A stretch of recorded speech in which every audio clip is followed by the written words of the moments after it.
नमस्ते दोस्तों, आप सभी का स्वागत है हमारे YouTube चैनल में। और आज मैं एक कहानी लेकर आया हूँ। काफ़ी अच्छी कहानी है। देवर्षि नारद जी को क्यों बनना पड़ा बंदर।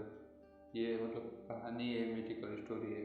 तो अपने ईयरफोन्स लगा लो और रिलैक्स हो जाओ, तो आंखें बंद करके। श्री नारद बड़े ही तपस्वी और ज्ञानी ऋषि हुए, जिनका ज्ञान और तप की माता पार्वती भी प्रशंसक थी।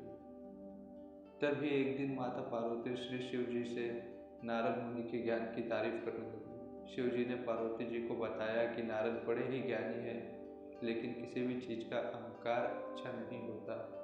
एक बार नारद को इसी अहंकार के कारण बंदर बनना पड़ा था। यह सुनकर माता पार्वती को बहुत आश्चर्य हुआ। उन्होंने श्री शिव जी भगवान से पूरा कारण पूछना चाहा। तब श्री शिव जी ने बतलाया, इस संसार में कोई कितना भी बड़ा ज्ञानी हो, लेकिन श्री हरि जो चाहते हैं वो उसे बनना ही पड़ता है।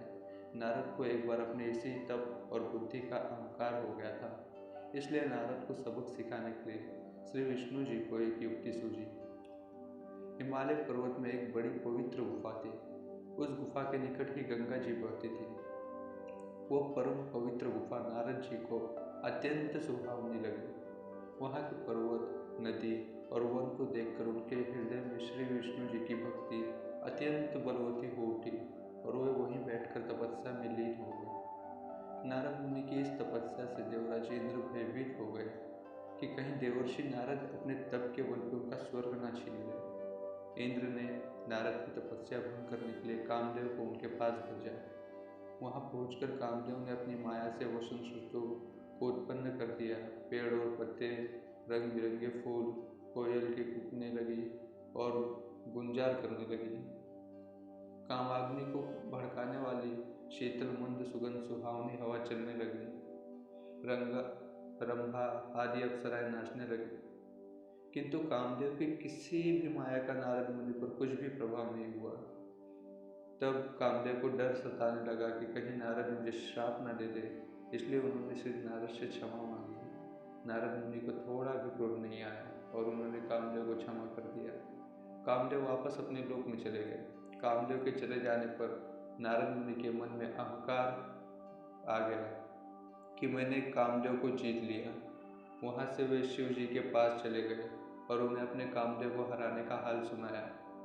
भगवान शिव समझ गए कि नारद को अहंकार हो गया है। शंकर जी ने सोचा कि यदि इनके अहंकार की बात विष्णु जी जान गए तो नारद के लिए अच्छा नहीं होगा।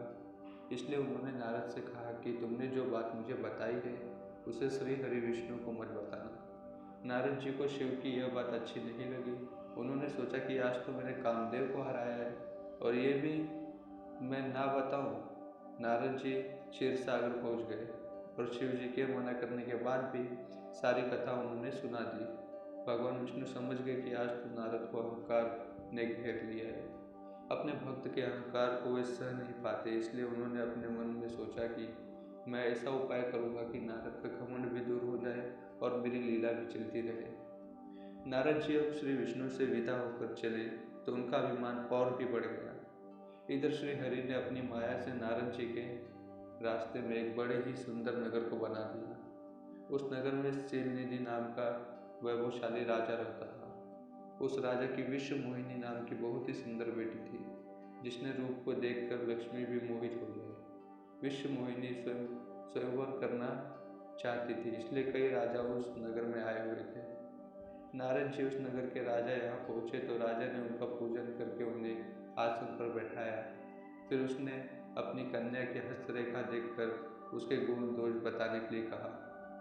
उस कन्या के रूप को देखकर नारद मुनि वैराग्य भूल गए और उसे कन्या के रूप को देखकर नारद मुनि वैराग्य भूल गए और उसे देखते ही रह गए।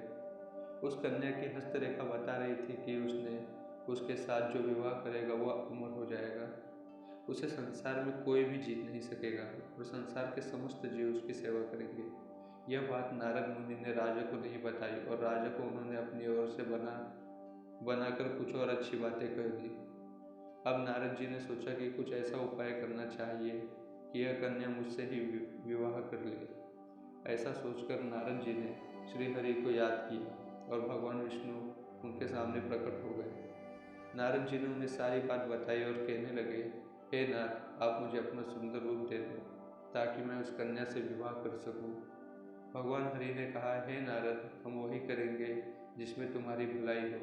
यह सारी विष्णु जी की ही माया थी। विष्णु जी ने अपनी माया से नारद जी को बंदर का रूप दे दिया। नारद जी को यह बात समझ में नहीं आई। वो समझे कि मैं बहुत सुंदर लग रहा हूँ। वहाँ पर छिपे हुए शिव जी के 2 गणों ने भी इस घटना को देख लिया। ऋषिराज नारद तत्काल विश्व मोहिनी के स्वयंवर में पहुंच गए और साथ ही शिव जी के वे दोनों गण भी ब्राह्मण का रूप बनाकर वहां पहुंच गए। वे दोनों गण नारद जी को सुनकर कहने लगे कि भगवान ने इन्हें इतना सुंदर रूप दिया है कि राजकुमारी सिर्फ इन पर ही रिझेगी। उनकी बातों से नारद जी मन ही मन बहुत खुश हुए। स्वयं भगवान विष्णु भी उस स्वयंवर में एक राजा का रूप धारण कर आ गए। विश्व मोहिनी ने कुरूप नारद की तरफ देखा भी नहीं और राजा रूपी विष्णु के गले में वरमाला डाली। मोह के कारण नारद मुनि की बुद्धि नष्ट हो गई थी।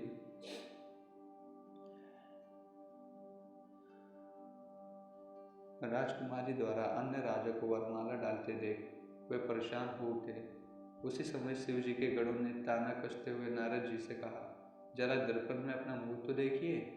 मुनि ने जल में झांक कर अपना मुंह देखा और अपनी कुरूपता देखकर गुस्सा हो उठे। गुस्से में आकर उन्होंने शिव जी के उन 2 गणों को राक्षस हो जाने का श्राप दे दिया। उन दोनों को श्राप देने के बाद जब मुनि ने एक बार फिर से जल में अपना मुंह देखा तो उन्हें अपना असली रूप फिर से मिल चुका था। नारद जी को अपना असली रूप वापस मिल गया था, लेकिन भगवान विष्णु पर उन्हें बहुत गुस्सा आ रहा था क्योंकि विष्णु के कारण ही उनकी वे उसी समय विष्णु जी से मिलने के लिए चल पड़े। रास्ते में ही उनकी मुलाकात विष्णु जी से और लक्ष्मी जी से हुई। उन्हें देखते ही नारद जी ने कहा, आप दूसरों की खुशियां देख ही नहीं सकते। आपके भीतर तो ईर्ष्या और कपट भी भरा है। समुद्र मंथन के समय आपने श्री शिव जी को बावला बनाकर विष और राक्षसों को मदिरा पिला दिया और स्वयं लक्ष्मी जी और कौस्तुभ मणि को ले लिया। आप बड़े धोखेबाज और मतलबी हो, हमेशा कपट का व्यवहार करते हो। हमारे साथ जो किया उसका फल जरूर पाओगे। आपने मनुष्य रूप धारण करके विश्व मोहिनी को प्राप्त किया है, इसलिए मैं आपको शाप देता हूँ कि आपको मनुष्य जन्म लेना पड़ेगा। आपने हमें स्त्री से दूर किया है, इसलिए आपको भी स्त्री से दूरी का दुख सहन करना पड़ेगा। और आपने मुझको बंदर का रूप दिया, इसके लिए आपको बंदर से ही मदद लेना पड़ेगा। नारद के शाप को श्री विष्णु ने पूरी तरह स्वीकार कर लिया और उन पर से अपनी माया को हटा लिया।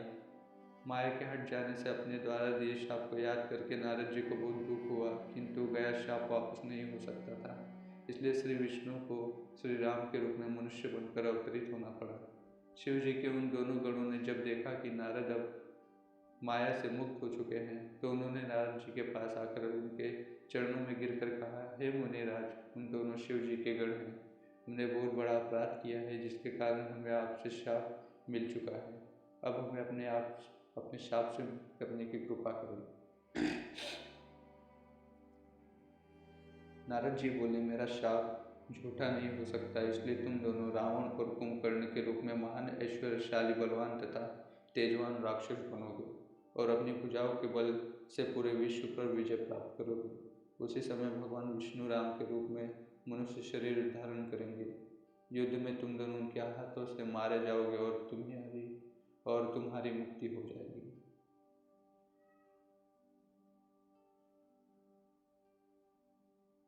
अगर आपको ये स्टोरी अच्छी लगी तो प्लीज़ कमेंट कर दो और लाइक कर दो, और ऐसी ही आने वाली कई स्टोरीज मैं डालने वाला हूँ, तो फिर चैनल को भी सब्सक्राइब कर दो।